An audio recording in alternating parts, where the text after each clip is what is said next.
Welcome to True Crime Sleep Stories, the podcast where chilling real-life mysteries unfold in a calm, soothing narrative designed to ease you into a restful night.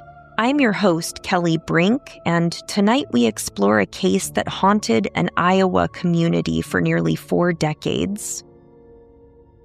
Imagine a cold December night in 1979, just days before Christmas. Holiday lights sparkled across Cedar Rapids, Iowa, and the brand new Westdale Mall glowed with shoppers rushing home with gifts. An 18-year-old girl, full of life and dreams, headed out for what should have been a quick trip to pick up a winter coat. She smiled at friends inside the stores, waved goodbye, and walked toward her car in the parking lot. But somewhere in those quiet shadows, evil waited. In a matter of minutes, her bright future ended in a storm of violence. For the next 39 years, her killer lived freely, raised a family, and ran a business just an hour away while her loved ones waited in silence for answers that seemed forever out of reach. This is the story of Michelle Martinko, a young woman whose final fight left behind the single drop of evidence that one day brought her justice. Before we dive in, I want to say a huge thank you to everyone who listens and supports the show. If you love these stories and want exclusive episodes, behind-the-scenes details, and early access, please consider joining us on Patreon at patreon.com/Kelli Brink. Your support truly keeps these haunting tales alive.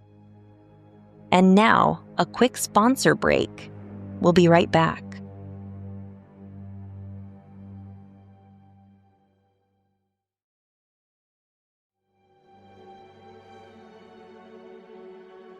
Let's go back to the evening of December 19th, 1979, in Cedar Rapids, Iowa. The holiday season filled the air with excitement. Homes glowed with colored lights, storefronts displayed festive windows, and families looked forward to gatherings around warm fireplaces. At the heart of the celebration stood the Westdale Mall, a sparkling new shopping center that had opened only months earlier. Locals loved it, and on that night, it drew crowds eager to finish their Christmas shopping. 18-year-old Michelle Marie Martinko arrived at the mall after attending a special banquet for the Kennedy Concert Choir at the Sheraton Inn. Michelle was born on October 6, 1961, the younger of 2 daughters to Albert and Janet Martinko. She grew up in a loving home, and by her senior year at Kennedy High School, she had become someone everyone noticed. Teachers described her as an above-average student who earned respect from staff and peers alike. She possessed real performing talent. She had joined the twirling squad as a sophomore and regularly took part in choir performances and school theater productions. Classmates remembered her striking beauty and impeccable style, though she kept only a small circle of close friends. Some believed jealousy over her looks or lingering drama from a past relationship played a role, but nothing ever dimmed Michelle's spirit. She dreamed of attending Iowa State University the following year to study interior design and build a career creating beautiful spaces for others. That evening at the banquet, Michelle looked elegant. She wore a black jersey dress with a black scarf, black pantyhose, heels, and a waist-length jacket made of white and brown rabbit fur. She carried a brown leather purse containing about $180, money she had saved from her part-time job. After the banquet ended, Michelle felt energized and decided to stop at Westdale to pick up a new winter coat she'd placed on layaway. She invited a teammate from the twirling squad to come along, but the friend was tired and declined. Michelle then asked another acquaintance, who agreed at first but later changed her mind. Independent as always, Michelle headed to the mall alone. The place felt like a second home to her. Several people saw her inside the stores that night. She browsed shops, chatted with friends who worked there, tried on a few items, and shared smiles outside a jewelry store. Witnesses placed her last confirmed sighting around 9 p.m. near that jewelry store as she walked toward the exit with her purse over her shoulder. Back at the Martinko home, concern grew as the hours passed without any word from Michelle. By 2 a.m., her father Albert called police to report her missing. He and officers began searching the city immediately. At 4 a.m., a patrol car located the family's tan and green 1972 Buick Electra, parked in a remote corner of the Westdale lot near the JCPenney entrance. What officers found inside turned the holiday season into a nightmare. Michelle lay slumped over the passenger seat. Someone had stabbed her 29 times in the face, neck, and chest. Deep defensive wounds covered her hands, clear evidence that she had fought desperately for her life. The medical examiner later determined that she died between 8 and 10 p.m., right there inside the car. No trail of blood led outside, which meant the entire attack happened within the vehicle. Traces of blood that did not belong to Michelle appeared on her black dress and the gear shift, most likely the killer's blood from a cut Michelle inflicted during her struggle. Investigators found no fingerprints, suggesting the attacker wore gloves. Michelle's purse remained untouched with all her cash inside, ruling out robbery. She was fully clothed with no signs of sexual assault. Yet the number of wounds and their targeted locations pointed to something intensely personal, driven by overwhelming rage. Cedar Rapids reeled from the news. A place meant for holiday joy had become the scene of unimaginable violence. Tips poured in, more than 200 in the first week alone.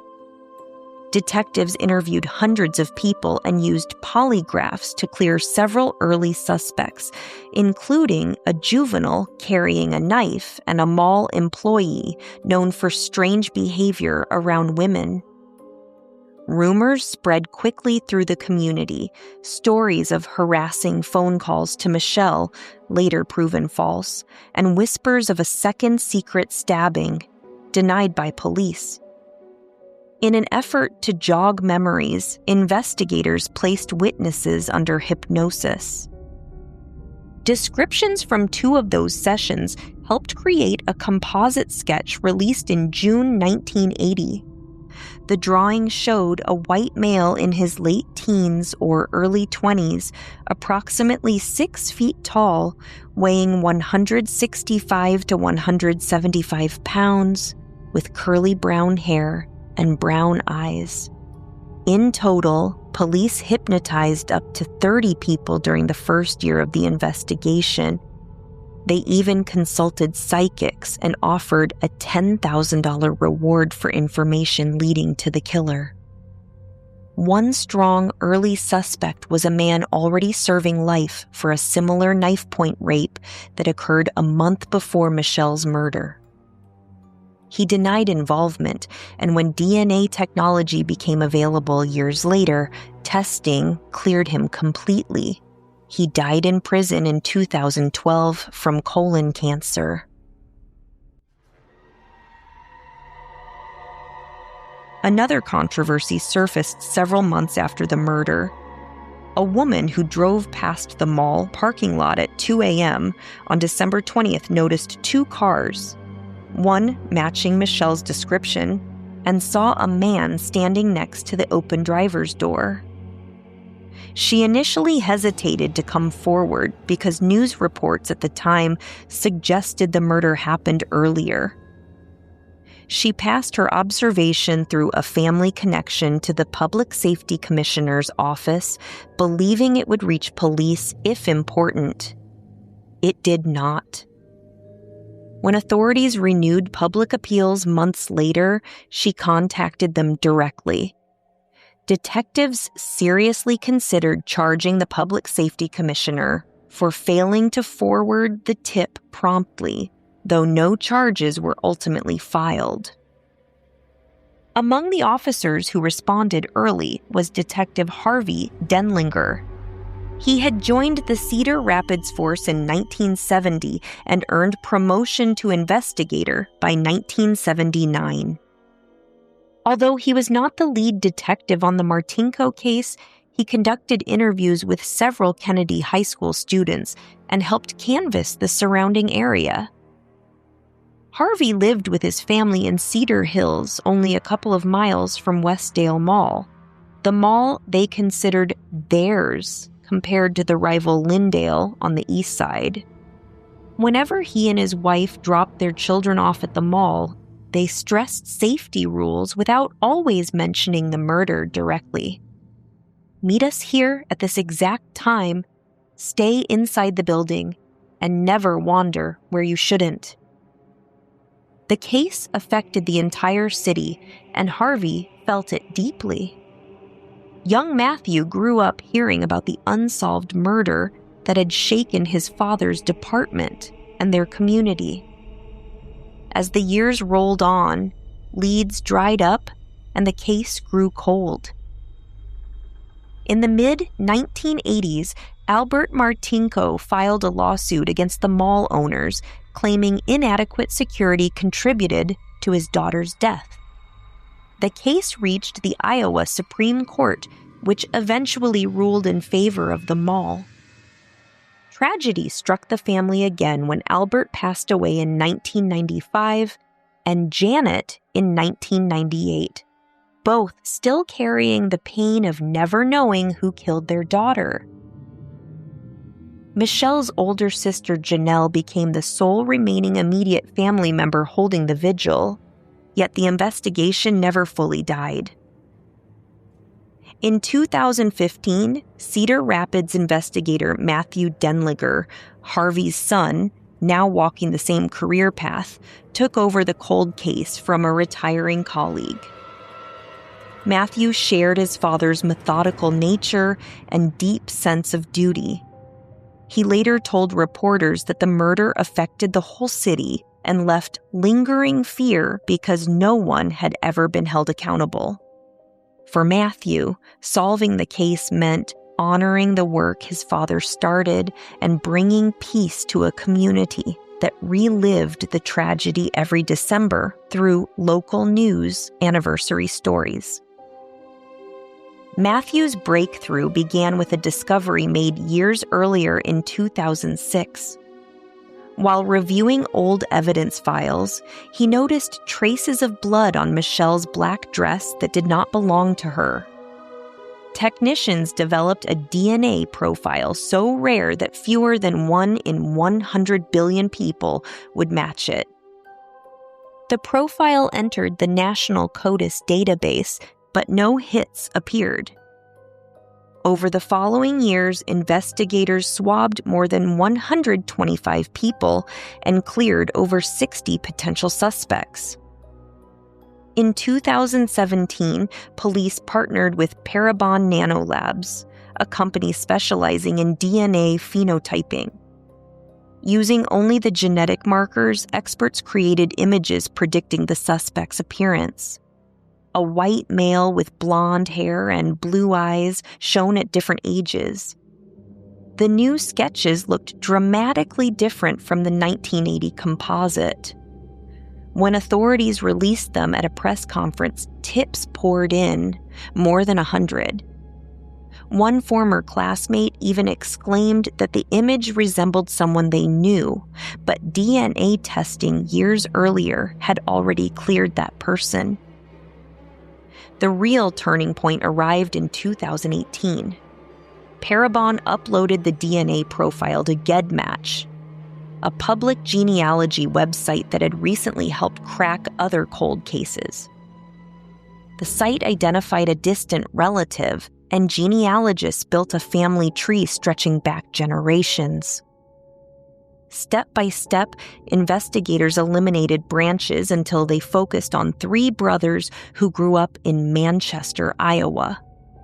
Police placed the brothers under surveillance and began collecting discarded items for covert DNA testing. 2 brothers were quickly eliminated. On October 29, 2018, investigators watched the 3rd brother, Jerry Lynn Burns, drink several sodas through a plastic straw at a restaurant. After he threw the straw away, they retrieved it. Lab results showed an exact match to the blood found on Michelle's clothing. Jerry Lynn Burns was born on December 23, 1953, making him 25 years old at the time of the murder. He grew up in Manchester, graduated from West Delaware High School in 1972, worked at John Deere, co-owned a truck stop, and eventually built a successful powder coating business.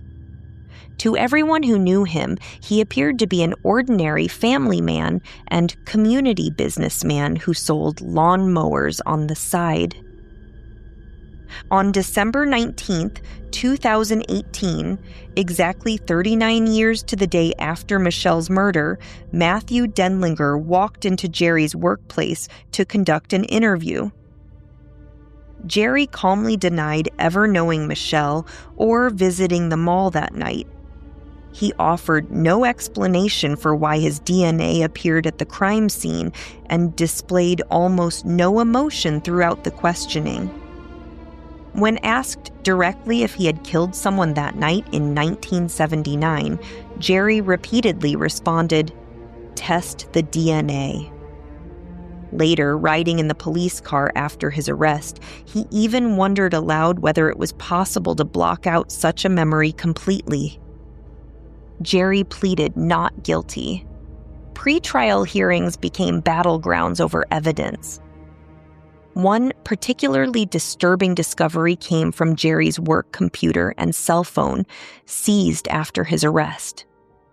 Investigators uncovered hundreds of weekly internet searches dating back to early 2018, almost all focused on extreme, violent pornography involving blonde women. Terms included rape, stabbing, strangulation, and even necrophilia scenarios with titles referencing sex with freshly dead victims. A sex crimes expert testified that the pattern revealed a deep-seated, sadistic fetish likely formed in adolescence. Prosecutors argued this provided crucial insight into possible motive, even though the original attack showed no completed sexual assault. However, the judge ultimately suppressed the search history from trial, ruling that the 38-year gap and highly prejudicial nature risked convicting Jerry based on his private tastes rather than direct evidence. To avoid decades of local publicity affecting fairness, the trial moved to Scott County. Jury selection took 2 days, and testimony began on February 12, 2020. Prosecutors emphasized the astronomical odds against the DNA belonging to anyone else. Retired medical examiners and original investigators described the savage scene and Michelle's valiant fight. Video of Jerry's emotionless interview played for the jury, along with his cryptic comment about memory repression. A former cellmate testified that Jerry avoided direct answers when asked if he committed the crime and once made a chilling remark during a card game. If the cellmate kept winning, Jerry would have to take him to the mall.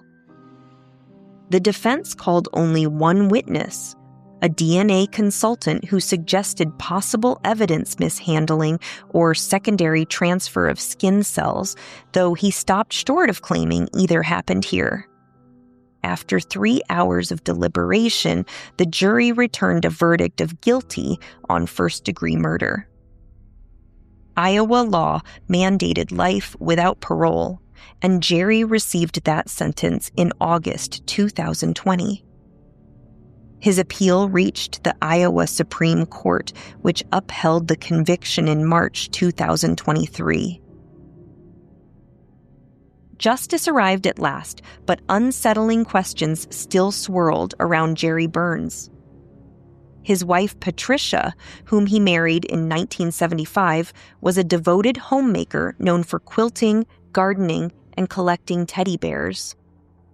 On June 29, 2008, at age 55, she died by suicide. Authorities ruled it clear at the time and reinvestigated after Jerry's arrest. They found no evidence of foul play or involvement by Jerry. Still, some locals quietly wondered whether hidden strains in the marriage contributed in ways we'll never know. Then there was Jerry's cousin, Brian Burns, known locally as Farmer. On December 19, 2013, exactly 34 years after Michelle's murder, Brian vanished from his home in Manchester. He told his brother he was waiting for a ride, then disappeared without his wallet, phone, or personal belongings. Extensive searches turned up nothing until November 2023, when pheasant hunters discovered human remains in a field about a mile southwest of Brian's house. DNA testing confirmed the identity in January 2024. The cause of death remained undetermined, and the Delaware County Sheriff's Office continued to investigate. Officials repeatedly stated there was no evidence linking Jerry to his cousin's disappearance or death. Yet that precise anniversary date of Michelle Martinko's murder, December 19th, felt impossibly coincidental to many who followed the cases. Some quietly speculated whether Brian somehow learned something about that fateful night in 1979 and considered tipping authorities as another anniversary approached. Authorities insisted no evidence supported any connection. This is where the story became deeply personal for me. Living in the Cedar Rapids, Iowa community, I had heard of Michelle Martinko's case many times over the years, and its unresolved pain always pulled at me. Every December when I lived in Cedar Rapids until 2017, local news stations replayed the same plea for information, and the community felt the ache together. Then, in 2017, my family moved to Manchester, Iowa, the very town where Jerry Burns had lived his entire life. When the arrest broke on television in December 2018, I sat stunned. Jerry's farm sat less than a mile behind ours, backing directly onto our property. He had sold us our lawnmower through his business, and he had even come onto our land to service it before anyone knew the truth. The shift from living in the victim's city to unknowingly sharing a backyard with her killer felt surreal, almost like the universe had guided me there for a reason. As a newcomer trying to learn more, I quickly discovered how protective small towns could be. Casual questions at local spots drew guarded walls, and deeper curiosity earned outright harassment and threats from people connected to Jerry's family and friends. It made friendships hard to form, but the need to understand kept me going. Michelle fought with everything she had that night in the parking lot. Her struggle wounded her attacker and left behind the blood evidence that waited patiently for technology to catch up. Her parents never lived to see justice, but her sister Janelle finally did. Matthew Denlinger closed the circle his father began, proving that determination across generations could prevail. Michelle Martinko's story taught us that time and science could conquer even the coldest cases. A vibrant young woman lost her life to a burst of unimaginable rage, and for 39 years her killer lived freely among us. Yet the evidence she left behind in her final fight proved unbreakable. Jerry Lynn Burns will spend the rest of his days in prison, convicted on DNA that could not lie. Lingering mysteries, Patricia's tragic suicide, Brian's unexplained disappearance on the very same calendar date, and the dark internet searches that revealed a hidden side of Jerry add layers of unease, but the facts remained clear. One man's violence stole a bright future, and a relentless investigation restored a measure of justice. As we move through another holiday season with lights shining and loved ones close, I once again think of Michelle Martinko and her family, as I do every Christmas. Hold the people you love a little tighter, stay aware of your surroundings, and never stop seeking truth when something feels unresolved. Merry Christmas and happy holidays to you all. May peace and safety surround you. True Crime Sleep Stories is hosted and created by Kelli Brink, produced with the support of our dedicated team. Subscribe, rate, and review us on your favorite podcast platform to help us keep telling these haunting tales. Visit patreon.com/Kelli Brink for exclusive content and to join our community.